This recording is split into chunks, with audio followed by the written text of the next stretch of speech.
बिस्मिल्लाहिर्रहमानिर्रहीम। अज़ीज़ तलबा व तालिबात, अस्सलामु अलैकुम व रहमतुल्लाहि व बरकातुहू। आपको पता है कि आज जो सबक हम पढ़ रहे हैं वह है लॉटरी का टिकट। लॉटरी का टिकट जो सबक है, इसी से कुछ यानी बाकी सबक जो है वो आज हम पढ़ेंगे। तो किताब लेने से पहले यहाँ पर कुछ अल्फाज दिए गए हैं, हम इनके मायने समझने की कोशिश करेंगे ताकि जो सबक किताब में दिया गया है वो हमको समझने में आसानी होगी। तो पहला जो लफ्ज़ है वह है राजा और नवाब। राजा और नवाब किसे कहते हैं? राजा और नवाब कहते हैं अमीर और दौलतमंद लोग, यानी जिनके पास काफ़ी दौलत हो, जो अमीर हों,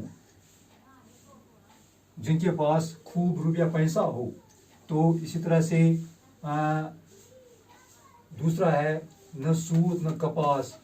न सूद न कपास, इसके मायने क्या हैं? इसके मायने बेसूद, यानी बेफ़ायदा, जिसका कोई फ़ायदा नहीं होगा, तो उसको कहते हैं न सूद न कपास। तो तीसरा है वारी तेरी शान। वारी तेरी शान किताब में इस्तेमाल हुआ है, इसका मायने निकलता है यानी खुदा का शुक्र व एहसान। जब कोई मुबारक घड़ी आती है तो इंसान कहता है खुदा का शुक्र व एहसान। इसी तरह से आपकी किताब में एक लफ्ज़ लिखा हुआ है, वह है वारी तेरी शान। यानी वारी तेरी शान का मतलब ही है खुदा का शुक्र व एहसान। तो इसी तरह से और एक लफ्ज़ है बिस्मिल्लाह। बिस्मिल्लाह क्या होता है? बिस्मिल्लाह होता है अल्लाह का नाम मुबारक, यानी अल्लाह ताला का नाम। अल्लाह ताला जिसने हमको ज़िंदगी बख्शी है उसी का नाम, उसको बोलते हैं बिस्म अल्लाह। यानी बिस्म हो गया नाम शुरू, अल्लाह हो गया खुदा, यानी खुदा के नाम से कोई काम शुरू। तो दूसरा लफ्ज़ है इख्तिलाज। इख्तिलाज क्या होता है? इख्तिलाज के मायने हम इस तरह समझ सकते हैं कि इख्तिलाज दिल धड़कना, बेकरारी होना, यानी जब इंसान को किसी मुसीबत में दिल धड़कता है या किसी खुशी के वक्त दिल धड़कता है, बेकरारी होती है, बेचैनी होती है, तो इसको उर्दू में इख्तिलाज भी कहते हैं। इसी तरह से इंतकाल। इंतकाल के माने क्या हैं? इंतकाल के माने हैं मर जाना, फौत होना, इस दुनिया से चले जाना। जब कोई इंसान दुनिया से चला जाता है तो हम कहते हैं कि इसका इंतकाल हो गया, यानी ये मुंतकिल हो गया ज़मीन की तरफ, खुदा की तरफ। तो इसी तरह से रुजू एक लफ्ज़ आपकी किताब में इस्तेमाल हुआ है। रुजू के मायने हैं रिश्तेदार, हमराज, यानी रिश्तेदार या हमराज को रुजू भी कहते हैं। इसी तरह से और एक लफ्ज़ है कारी। कारी कहते हैं किरात करने वाले को। किरात करने वाले को, जो किरात करता है यानी पढ़ने वाला शख्स, वो शख्स जो पढ़ता है, अपनी ज़बान से अल्फाज बोलता है, इस्तेमाल करता है, कहता है, तो उसको बोलते हैं कारी। तो कारी यानी पढ़ने वाला, किरात करने वाला। तो ये थे कुछ अल्फाज जो नए भी हैं और थोड़े बहुत मुश्किल भी हैं। तो हम इनको समझने की, याद करने की अच्छी तरह से कोशिश करेंगे। तो अब हम आएंगे किताब की तरफ। तो किताब आप निकालेंगे तो यह है पेज नंबर 55 यानी 55, इसका दूसरा पैरा है। तो और क्या मगर तुम ही बताओ, एक लाखपति के यहाँ 50 रुपये से भी कम के बावर्ची क्या अच्छे मालूम होंगे। मैंने तय कर लिया है कि बावर्ची खाने का खर्च अगर किफ़ायत से चलाया गया तो 500 से बढ़ने न पाएगा। सलीम यानी 500 माहवार से बढ़ने न पाएगा। मुंशी जी कहते हैं और नहीं तो क्या 500 रुपये साल? भाई बड़े बेवकूफ़ हो, ज़रा ये गौर करो कि आए दिन मेरे यहाँ बड़े बड़े राजा और नवाब मेहमान हुआ करेंगे, यानी अमीर लोग मेहमान हुआ करेंगे। नौकर, चाकर, मामाएँ, दायाँ, मगलानियाँ वगैरह मिलाकर नहीं तो कोई 30-40 आदमी तो घर ही के हो गए। बल्कि मेरा ख्याल है कि मुझको 500 से ज़्यादा की मंजूरी देना पड़ेगी। क्या ख्याल है तुम्हारा? सलीम जवाब देता है, मेरी राय में भाभी को भी बुला लीजिए, फिर हिसाब लगे। बीवी जो किसी काम से उनके पास से गुजरती है, मैं नहीं सुनती ऐसी बातें, न सूत न कपास। कुंडी खड़खड़ाने की आवाज़ तार वाला आवाज़ देता है। मुंशी जी गड़बड़ाकर तार सुनती हो तार, मियाँ सलीम तार दौड़कर बाहर जाता है। सलीम ये तो वाकई तार है, तार यानी वाकई तार। बीवी वारी तेरी शान, तूने दिन पलट दिए। यानी बीवी जो है, मुंशी जी की बीवी जो है, वो खुदा का शुक्र बजा लाती है कि अब हमारे लिए अच्छे दिन आ गए हैं, अब लॉटरी निकलने वाली है। मुंशी जी दौड़ते हुए आते हैं, भाई 1 रुपया है मगर तुम्हारे पास कहाँ?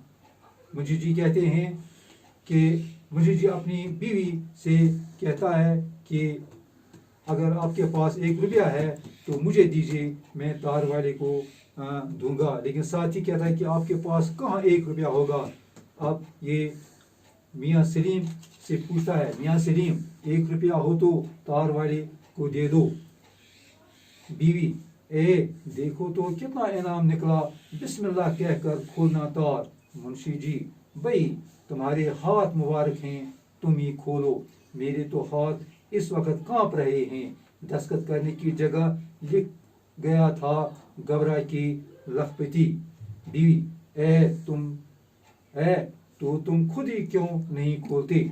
मुंशी जी, नहीं तुम खोलो, बिस्मिल्लाह करके, मुझे इस वक्त कुछ एहतिलाज सा हो रहा है, यानी मेरा दिल कांप रहा है, मुझे बेकरारी होती है, मुझे दिल धड़कता है।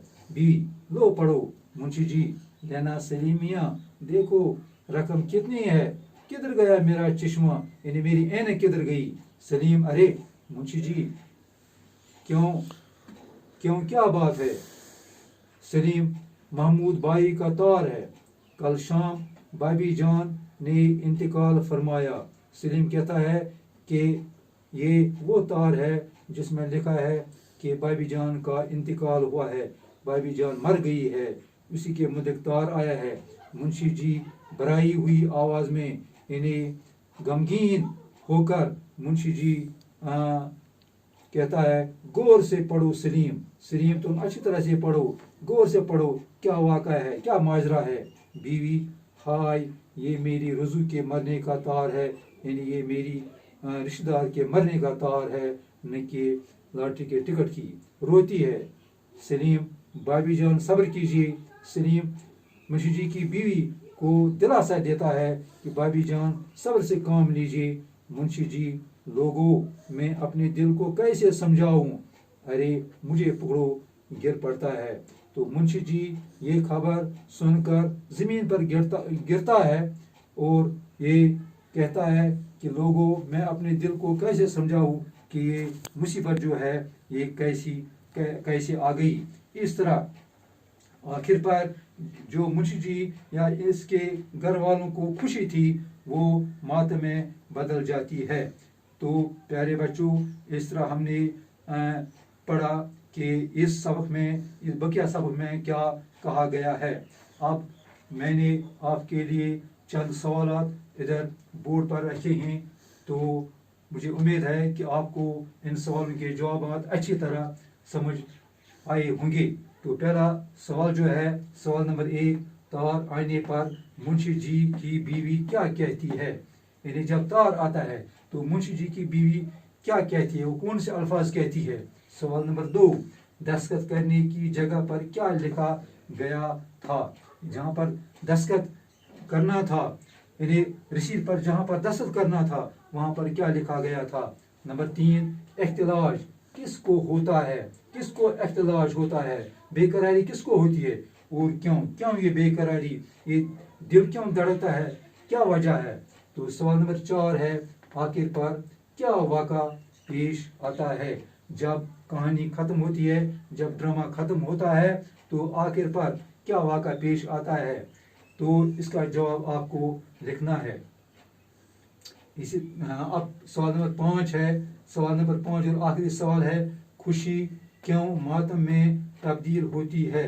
क्या वजह है, क्या बात होती है, क्या वाक़ा होता है कि मुंशी जी को पहले बहुत ही खुशी होती है और फिर जब ये खुशी मातम में तब्दील होती है? क्या वजह होता है, क्या बात हो गई कि खुशी एक मातम में तब्दील हो गई?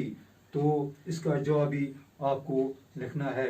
तो ये थे आखिर पर चंद सवालात जो आपको घर पर बैठकर खुद करने हैं। तो मुझे उम्मीद है कि आपको आज का सबक अच्छी तरह से, ठीक तरह से समझ आया होगा और आपने गौर से सुना भी होगा और देखा भी होगा। तो मुझे उम्मीद है कि आप इस सबक को सुनकर फिर इन सवालात के जवाब खुद दे सकते हैं। तो इंशाअल्लाह रहमान अगर मौका मिला, अल्लाह ने चाहा, तो हम दूसरे वीडियो पर आपसे फिर मुलाकात करेंगे। तब तक आपका और हमारा खुदा निगहबान। अस्सलाम वालेकुम।